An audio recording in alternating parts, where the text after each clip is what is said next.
Univesp TV, Universidade Virtual do Estado de São Paulo, professor Cláudio Fabiano Mota Toledo.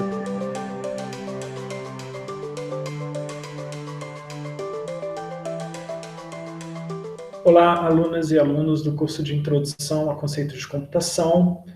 Nesta videoaula eu vou estar falando um pouco sobre hardware. O professor Cláudio é um homem branco de cabelos curtos e escuros. Usa óculos de grau de armação preta, fones de ouvido e camisa preta. Ele é visto dos ombros para cima, de costas para uma parede branca com 2 quadros com formas geométricas coloridas. A tela é dividida entre a apresentação de slides de fundo claro à esquerda e a miniatura do vídeo do professor à direita.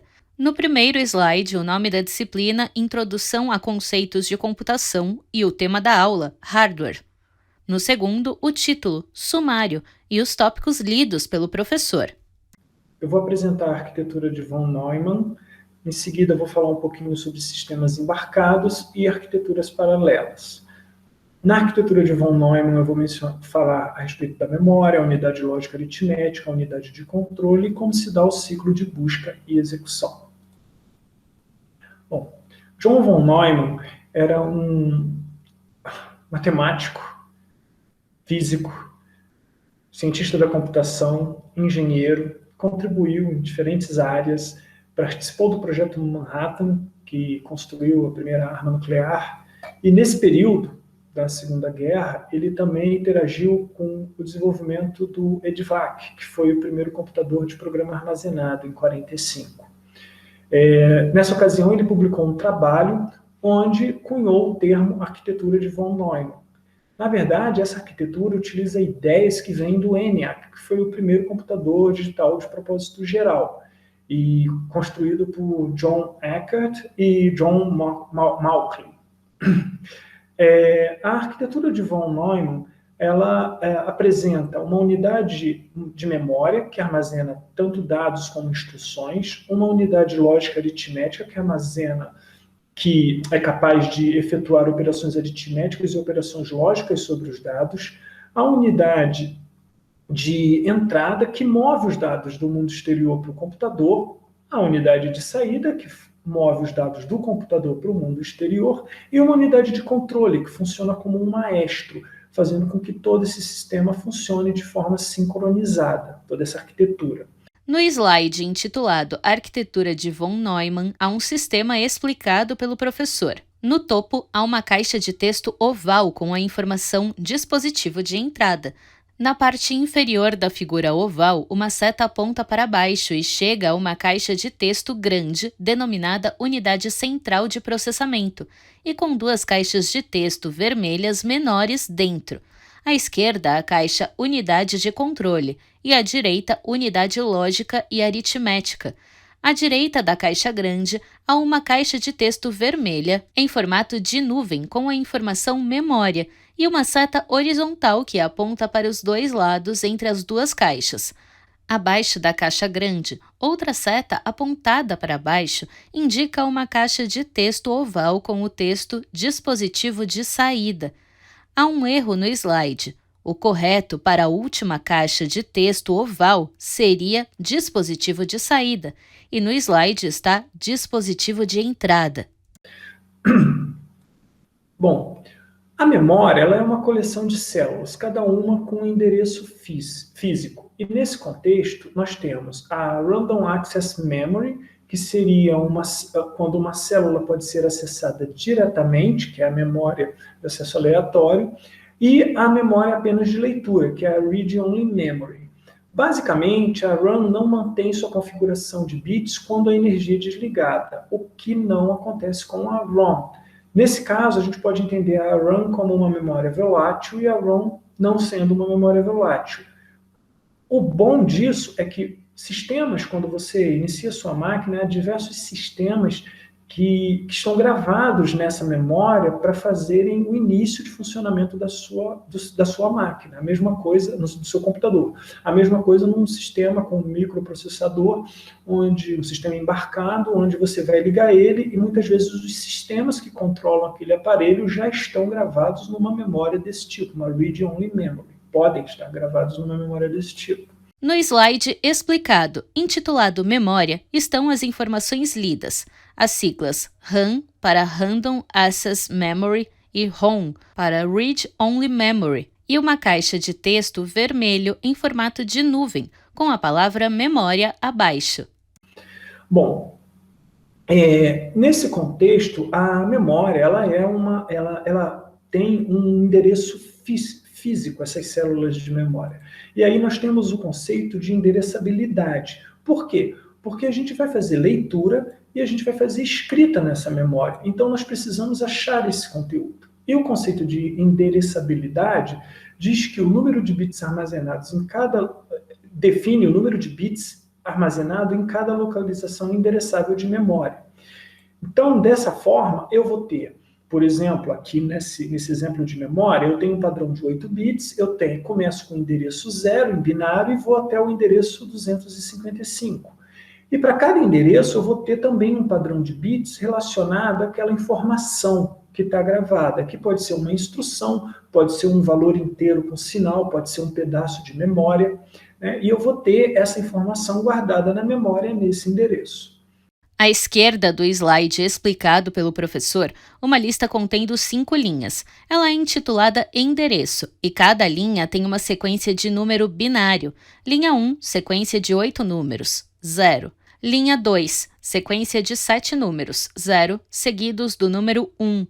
Linha 3, reticências. Linha 4, sequência de 7 números 1, seguidos por um número 0. Linha 5, sequência de 8 números 1. À direita da lista, há uma tabela com o título Conteúdo e códigos de 8 dígitos relacionados aos códigos da lista de endereços. Linha 1, 1, 0, 1, 1, 0, 1, 1, 1. Linha 2, 0, 0, 1, 0, 0, 1, 1, 0. Linha 3, reticências. Linha 4, 1, 0, 1, 0, 1, 0, 1, 1. Linha 5, 0, 0, 0, 0, 0, 1, 0, 1. À direita do slide está a palavra memória em uma nuvem vermelha com 2 setas do lado esquerdo. Uma aponta da nuvem para o lado de fora, nomeada leitura/reading. Outra aponta de fora para a nuvem, nomeada escrita, writing. Bom, dessa forma, prosseguindo na arquitetura, nós temos a unidade lógica aritmética, que vai realizar as operações aritméticas e lógicas, adição, subtração, multiplicação, comparação de 2 valores. Para realizar isso, nós temos que levar em conta que o acesso à memória é algo lento a nível de processamento. Então, a gente acaba trazendo para perto da unidade central de processamento informações que estão constantemente sendo utilizadas. Uma maneira de fazer isso é através de registrador, que é uma pequena área de armazenamento na Central Processing Unit, que é a unidade central de processamento, usada para guardar valores intermediários ou dados especiais. No slide explicado, há 2 siglas, ALU, que significa Arithmetic/Logic Unit, CPU, que foi chamada pelo professor de Central Process Unit e de Unidade Central de Processamento. Abaixo há um esquema ligado a uma tabela. 4 caixas de texto pequenas estão lado a lado e são intituladas A maiúsculo, B maiúsculo, C maiúsculo e D maiúsculo. Linhas fazem conexões entre A e B, B e C, C e D, e entre D e uma tabela à direita. Linhas saem para baixo de cada letra, se encontram ao centro e se conectam a uma caixa de texto grande abaixo, nomeada Unidade Central de Processamento, que contém 2 caixas de texto menores e vermelhas. A caixa vermelha da direita é nomeada Unidade de Controle e a da esquerda é Unidade Lógica e Aritmética. Uma linha sai do lado direito da caixa grande e se conecta à tabela pela linha que sai da caixa D maiúsculo. A tabela tem 2 colunas, endereço, que tem contagem contínua, e conteúdo, que é formado por sequências numéricas de 8 dígitos. As informações são: linha 1, 1 em endereço e a sequência 1, 0, 1, 1, 0, 1, 1, 1 em conteúdo. Linha 2, 2 em endereço e a sequência 0, 0, 1, 0, 0, 1, 1, 0 em conteúdo. Linha 3, reticências. Linha 4, 254 em endereço e a sequência 1, 0, 1, 0, 1, 0, 1, 1 em conteúdo. Linha 5, 255 em endereço e a sequência 0, 0, 0, 0, 0, 1, 0, 1 em conteúdo. Além disso, nós temos nessa arquitetura a unidade de entrada, então a maneira como a gente pega do mundo exterior e envia para dentro do computador as informações, o que ocorre, por exemplo, através de uma interação com o mouse, teclado, ou mesmo usando um leitor para pegar uma informação que está codificada num código de barra, ou quando você está jogando os comandos que você quer executar no seu joguinho através do seu joystick, do seu controle de jogo. No slide intitulado Unidade de Entrada, há desenhos dos objetos citados pelo professor: um mouse, um teclado de computador, um leitor de código de barras, um controle de videogame. A unidade de saída são os dispositivos que vão imprimir ou exibir os dados armazenados em memória, ou fazer uma cópia permanente disso em memória ou em outro dispositivo. Então, um exemplo clássico, o monitor, a impressora, mas nós também temos o plotter, nós temos projeção, projetores. No slide com o título Unidade de Saída, há os desenhos de um monitor de computador e de uma impressora. Bom, a unidade de controle, ela é o maestro, como eu mencionei. Ela é encarregada do ciclo de busca e execução, ou seja, ela vai executar as operações de buscar, decodificar a informação e executar a tarefa implícita naquela informação. Bom, para isso, nós vamos ter também um registrador de instrução que contém a instrução que está sendo correntemente executada. Nós vamos ter um contador de programa, que é um registrador que contém o endereço da próxima instrução a ser executada. E dessa forma, a unidade de controle com a unidade lógica aritmética nos dá a unidade central de processamento, que é uma combinação dessas unidades lógica, aritmética e da unidade de controle, o conhecido cérebro do computador, que vai interpretar e executar as instruções. No slide com o título Unidade de Controle, explicado pelo professor, há um esquema. 4 caixas de texto pequenas estão lado a lado e são intituladas A maiúsculo, B maiúsculo, C maiúsculo e D maiúsculo. Linhas fazem conexões entre A e B, B e C, C e D, e entre D e uma tabela à direita. Linhas saem para baixo de cada letra e se encontram ao centro, e se conectam a uma caixa de texto grande abaixo, nomeada Unidade Central de Processamento, que contém 2 caixas de texto menores e vermelhas. A caixa vermelha da direita é nomeada Unidade de Controle, e há 2 caixas dentro com siglas R, I e C, P. A caixa da esquerda é unidade lógica e aritmética. Uma linha sai do lado direito da caixa grande e se conecta à tabela pela linha que sai da caixa D maiúsculo. A tabela tem 2 colunas: endereço, que tem contagem contínua, e conteúdo, que é formado por sequências numéricas de 8 dígitos. As informações são: linha 1, 1 em endereço e a sequência 1, 0, 1, 1, 0, 1, 1, 1 em conteúdo. Linha 2, 2 em endereço e a sequência 0, 0, 1, 0, 0, 1, 1, 0 em conteúdo. Linha 3, reticências. Linha 4, 254 em endereço e a sequência 1, 0, 1, 0, 1, 0, 1, 1 em conteúdo. Linha 5, 255 em endereço e a sequência 0, 0, 0, 0, 0, 1, 0, 1 em conteúdo. Bom, isso tudo demanda um fluxo de informação. E aí nós temos o barramento, que seria uma coleção de fios pelos quais os dados vão trafegar. E o que vai estar trafegando nisso? O endereço, os dados e o controle. O endereço define o local de memória, né, ou o dispositivo para o qual o dado irá ou será obtido, onde você vai fazer a leitura ou a escrita.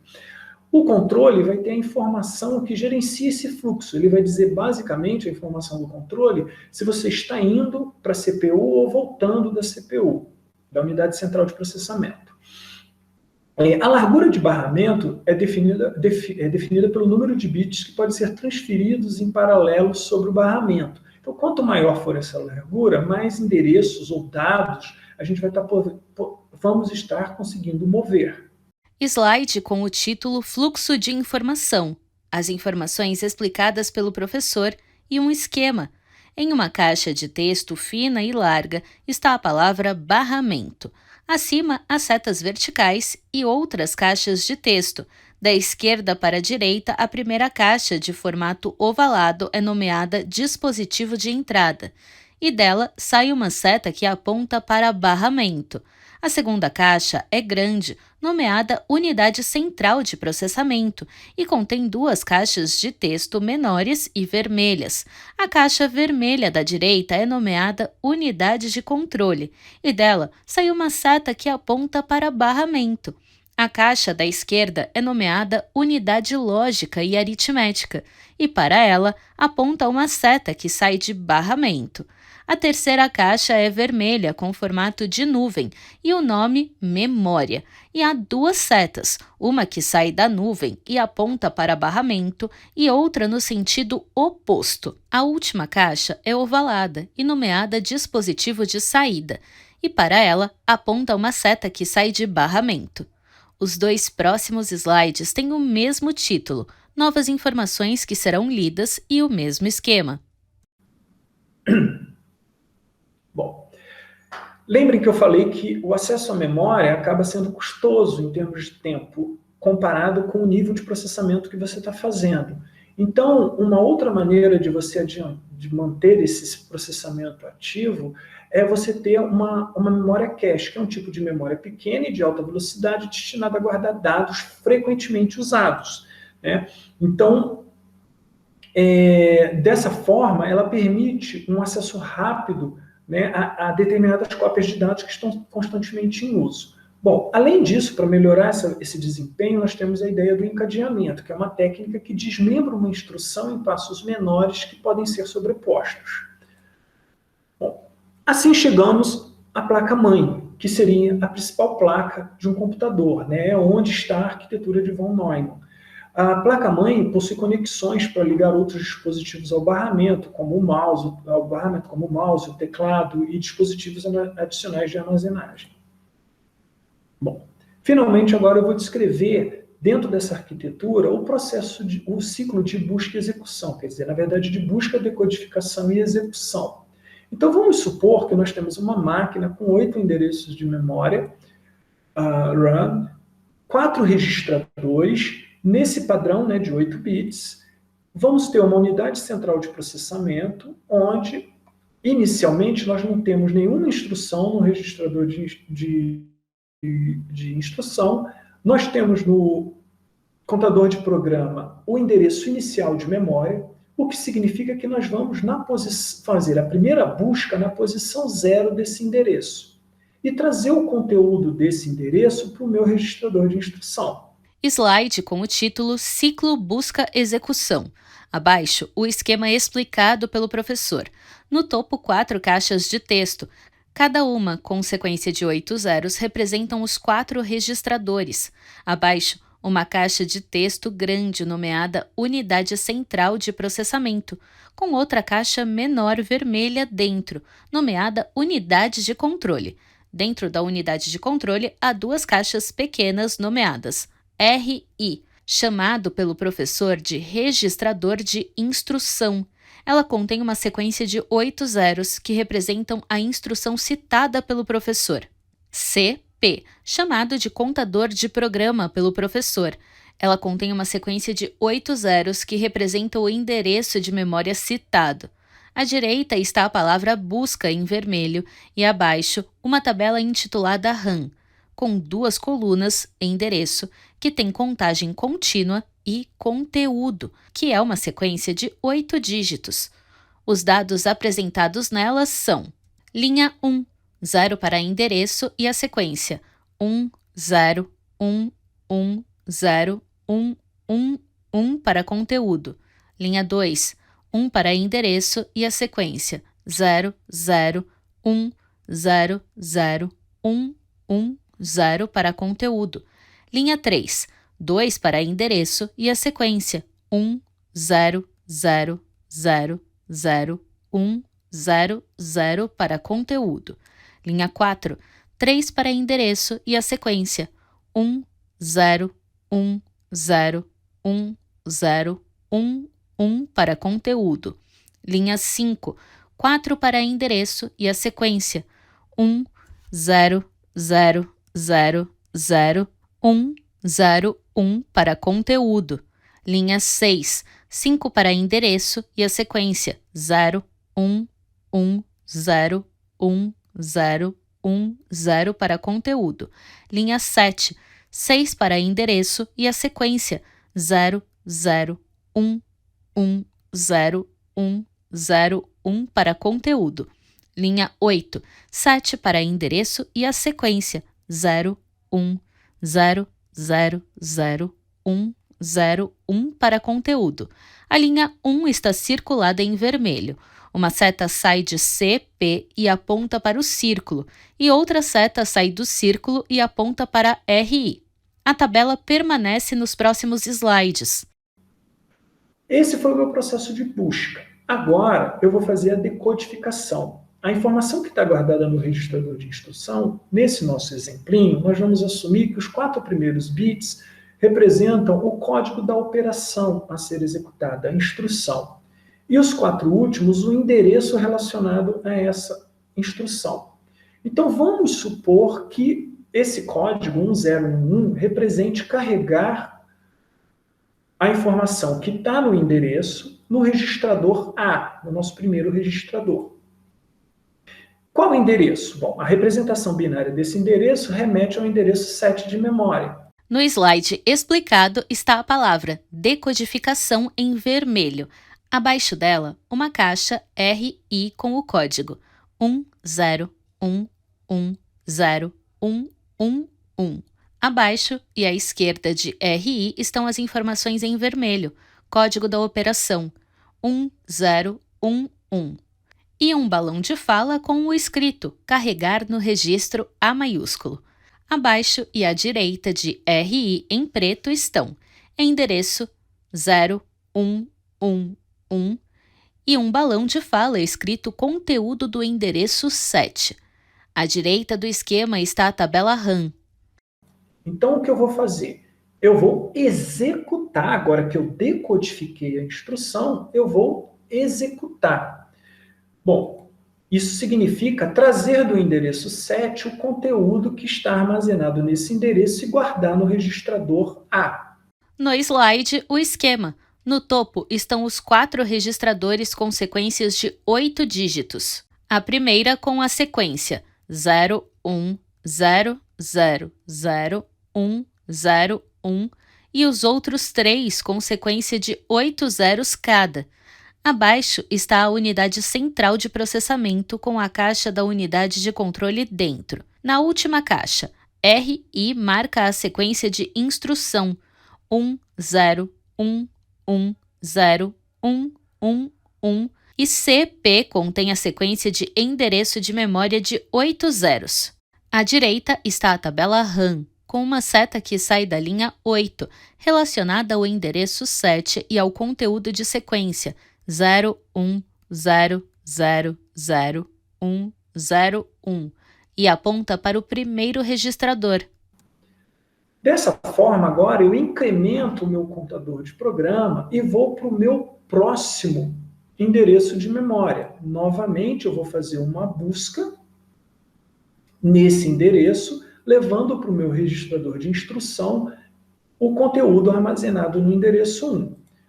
Passo para o processo de decodificação. Novamente, vamos supor aqui nesse exemplo que essa sequência de bits remeta a uma operação de carregar no registrador B o dado que está no endereço a seguir nos 4 últimos bits. Nesse caso, o conteúdo do endereço 6.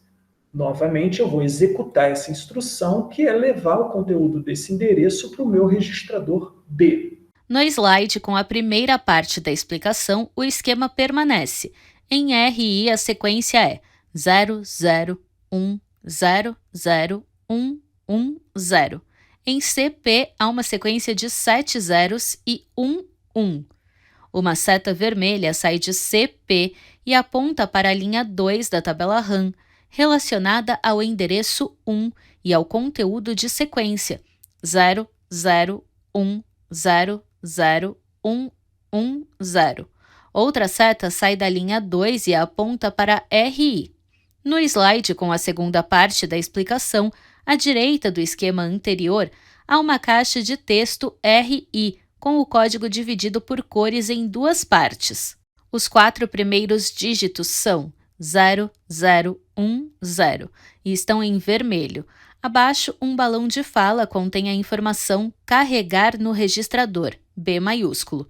Os 4 últimos dígitos são 0, 1, 1, 0 e estão em preto. Abaixo, um balão de fala com a informação conteúdo do endereço 6. No slide da terceira parte, há o mesmo esquema e a palavra execução está em vermelho acima da tabela RAM.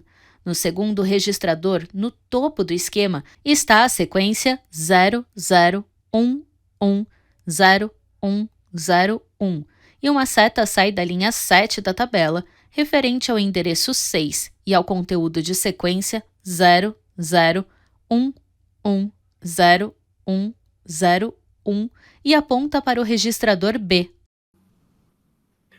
Incremento o meu contador de programa, vou para o meu próximo endereço e trago o conteúdo desse endereço para o meu registrador de instrução. Agora, no meu processo de decodificação, vamos supor que a instrução seja somar os conteúdos que estão guardados na sequência do endereço e armazenar num desses endereços. Nesse caso, essa instrução deixaria, falando bem por cima, estaria implícito que você tem os primeiros dois bits representando um endereço de um registrador e os outros 2 de outro registrador. Por quê? Porque numa arquitetura em que eu tenho 4 registradores, eu posso assumir que um padrão, que uma codificação de 2 bits é suficiente para guardar os endereços desses registradores. E aí, nesse caso, essa instrução está dizendo que eu vou somar e armazenar no segundo endereço, que é o meu registrador A. No slide com a primeira parte da explicação está o esquema. Em CP, o código muda para a sequência 0, 0, 0, 0, 0, 0, 1, 0. Uma seta sai de CP e aponta para a linha 3 da tabela RAM, referente ao endereço 2 e ao conteúdo de sequência 1, 0, 0, 0, 0, 1, 0, 0. Outra seta sai da linha 3 e aponta para RI. Na segunda parte, números estão sobre as caixas dos registradores. 0, 0 no registrador A, 0, 1 no B, 1, 0 no C e 1, 1 no D. Há uma caixa RI à direita do esquema com o código dividido por cores. Os 4 primeiros dígitos 1, 0, 0, 0 estão em vermelho e abaixo um balão de fala com a informação somar e armazenar. Os 4 últimos dígitos 0, 1, 0, 0 estão em preto e abaixo um balão de fala com a informação conteúdo endereço 01, entre parênteses B maiúsculo, endereço 00, entre parênteses A maiúsculo. No próximo slide, os registradores 00 e 01 estão circulados. Bom, Essa é a minha instrução, então agora eu vou executá-la. Isso significa trazer o endereço do registrador para a minha unidade lógica e aritmética. Então eu busco esses conteúdos através da minha unidade de controle, passo como input para a minha unidade lógica aritmética, mas não só isso. Na unidade lógica aritmética eu vou executar uma instrução que está modelada, projetada em um circuito.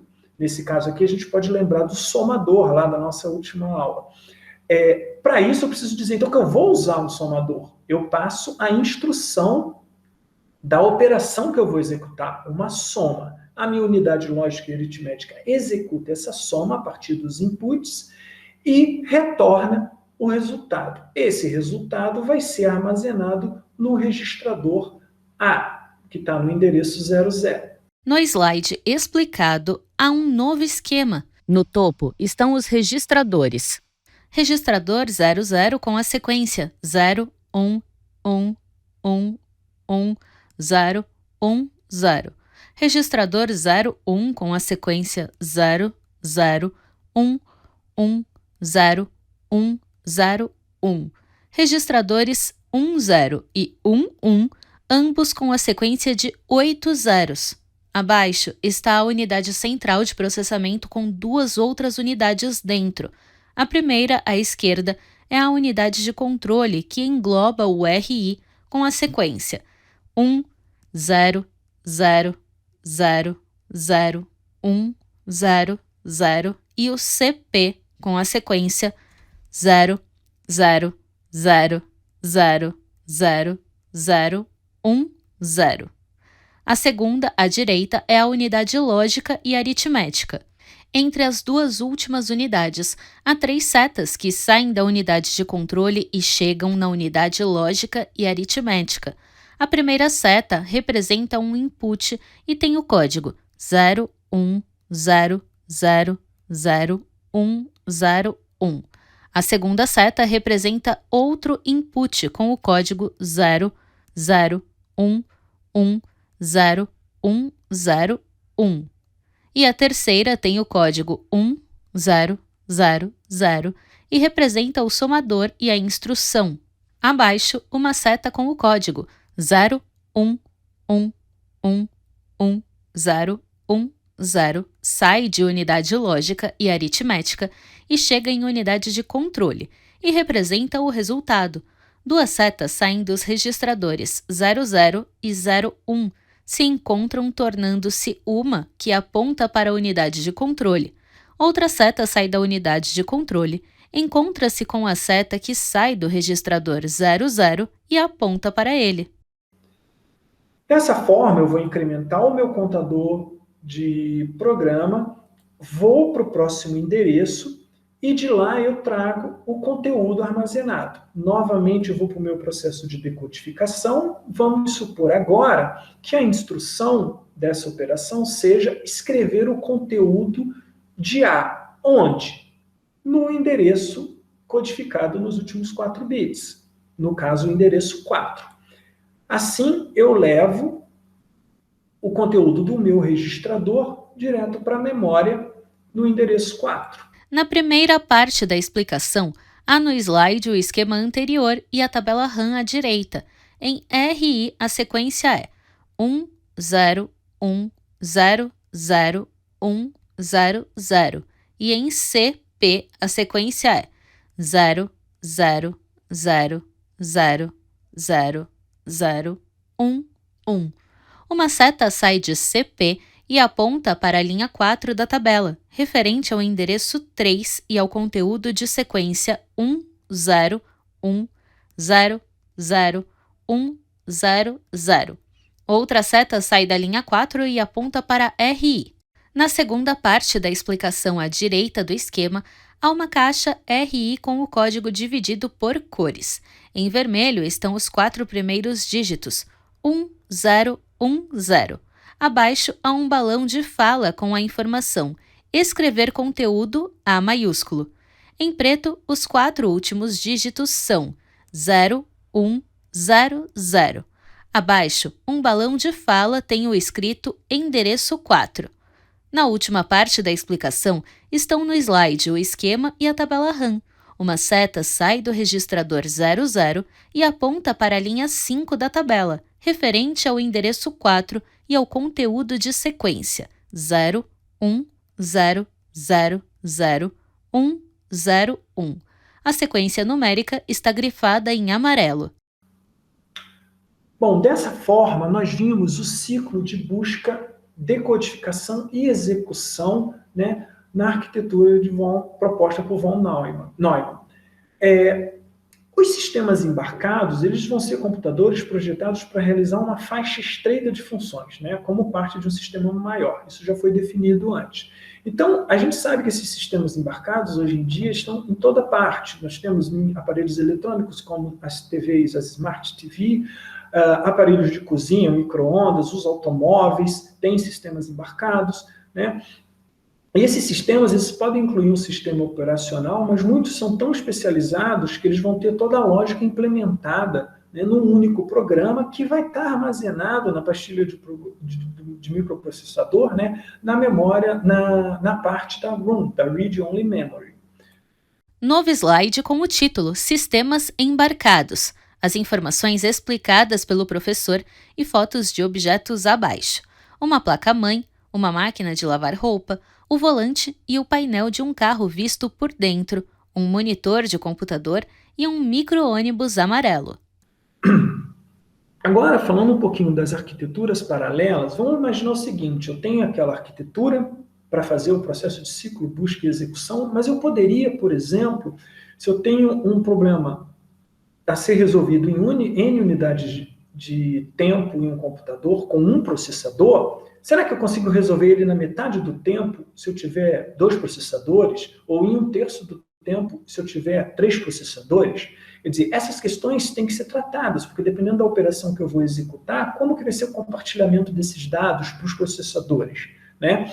Então, em geral, há 4 formas de computação. Isso aí, então, é a ideia de uma computação em paralelo. Então, em geral, nós temos 4 formas gerais de computação paralela. Nível de bit, que seria aumentar o tamanho da palavra de um computador, né? Nesse caso, por exemplo, em um processador de 8 bits, uma operação em um valor de dados de 16 bits exigiria 2 operações, uma para os primeiros 8 bits, para a parte superior dessa representação, e outra para a parte inferior, para os últimos 8 bits. Enquanto que num processador de 16 bits, eu faria todo o processamento dessa instrução de uma única vez, reduzindo o tempo.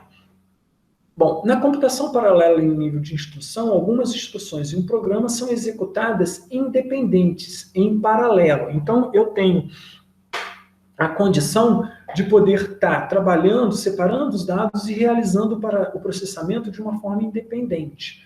Bom, a computação paralela em nível de dados, eu vou ter um único conjunto de instruções que pode ser executado em diferentes conjuntos de dados ao mesmo tempo. Bom, nesse caso, eu tenho o que se chama de processamento síncrono. Então, eu tenho múltiplos processadores que aplicam o mesmo programa de modo totalmente coordenado a múltiplos conjuntos de dados. Então, eu vou ter um controle e vou ter os processadores, um processador processando um conjunto de dados, outro processador processando outro conjunto de dados, até N conjunto de dados. E eu vou ter um controle para gerenciar todo esse processamento. No slide com o título Arquiteturas Paralelas, explicado pelo professor, há um esquema. Uma caixa de texto pentagonal é nomeada controle. Dela saem 3 linhas que se conectam a 3 caixas de texto ovais. Processador 1, que conecta-se a uma caixa de texto denominada conjunto de dados 1. Processador 2, que conecta-se a uma caixa denominada conjunto de dados 2. Processador N, que conecta-se a uma caixa denominada conjunto de dados N. Há reticências em 2 lugares, entre processador 2 e processador N, e entre conjunto de dados 2 e conjunto de dados N. Na computação paralela em nível de tarefa, diferentes processadores vão poder executar diferentes tarefas sobre os mesmos ou em diferentes conjuntos de dados.